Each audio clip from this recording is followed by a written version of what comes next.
Hey guys, welcome back. And in today's video, we will learn about the button element in HTML. So what does the button element do in HTML? The button element in HTML simply lets us put a button on our website.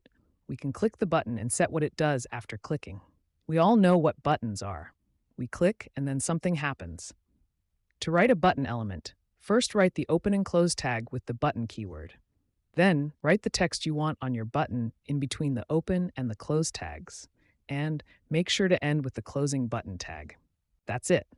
If we run this, we can see a small button on our website. You can design your button using CSS if you want to.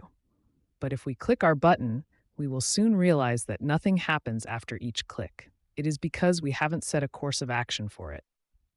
We usually leave the functionality part to JavaScript, but there are very few ways we can give our button functionality by only using HTML. For instance, we can put our button element inside an anchor element so that wherever we click, it takes us to another website. But to get an unlimited amount of possible functionalities, we should learn how to use Java. Before we proceed, we must know that we can also write JavaScript code in our HTML file through the use of the script tag. We don't always have to use a separate JavaScript coding file.